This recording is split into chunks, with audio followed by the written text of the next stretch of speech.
everyone! In this video, we're going to be covering the ABC hypothesis of flower formation. Now, I am a biology student currently, so I am still learning this information as I go, but this is what I have learned so far and what has helped me study for my exams and stuff like that. So I'm going to be explaining this to the best of my ability. So you may be wondering what this is.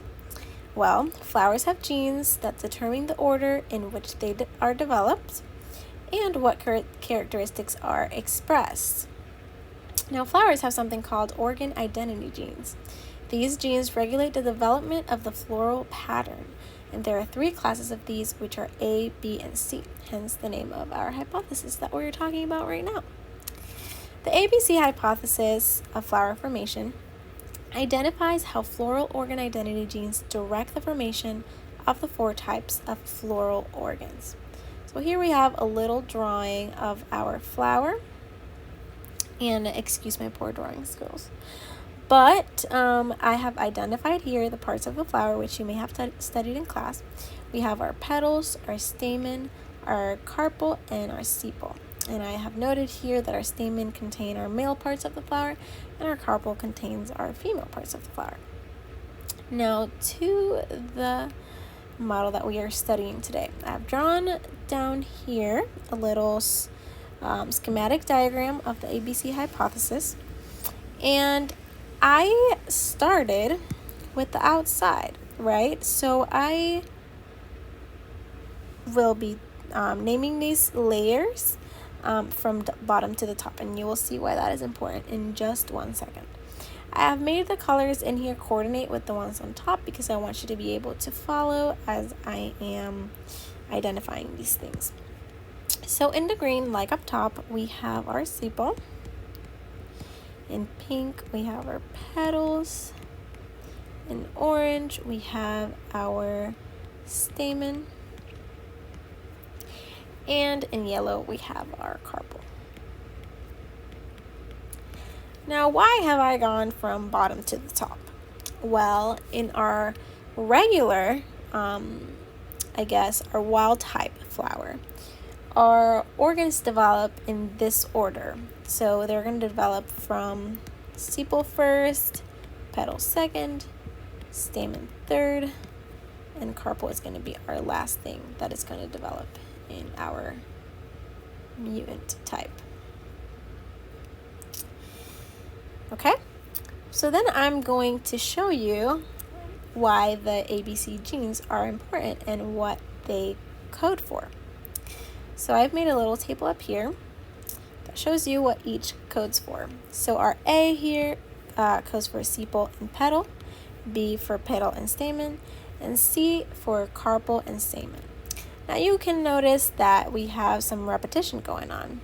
Well, this just shows that we need both A and B to code for a petal, and both B and C to code for a stamen. So we need both genes to express this structure. With only one, we cannot.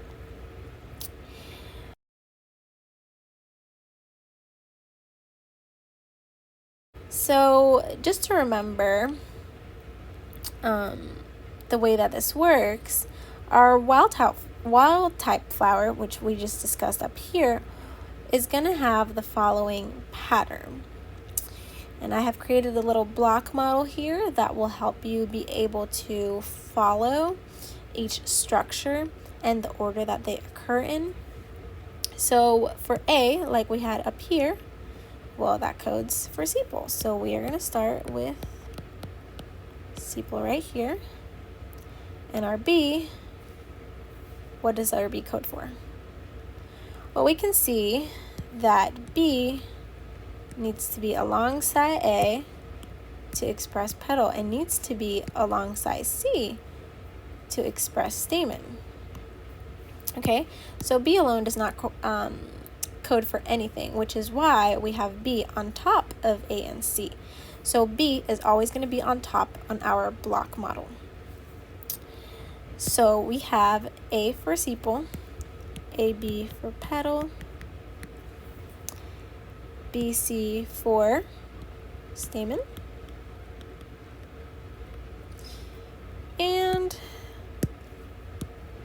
C for carpel. So like I said, this is our wild type flower, and our pattern will look the following. So we will have A, B, C, B, C, and that only codes for half of a flower, and obviously we need a whole flower. So then it would go backwards, C, B, B, and A. And now this constitutes right here our wild type flower and the regular gene pattern expression, okay? So like with anything, there's going to be mutants, right? And so this is nothing different for flowers. We are also going to have mutants, and that is why we move on to no A gene, okay? And A genes code for sepal and petal, so that means that if we delete the A gene, we're not going to have either of those structures. So I've created a little block model here, and you can see again that our B is on top. Well, why is this? Well, like I said, B alone doesn't code for anything. So we're always going to have A and C at our bottom, okay? So if it's only C, if we only have C, then we have carpel. Here we have stamen because we have our B and our C, and stamen again, and carpel. So with no A gene, our structure would be carpel, stamen, stamen, carpel, okay? And then with no C gene, then we would have sepal, petal, petal, sepal.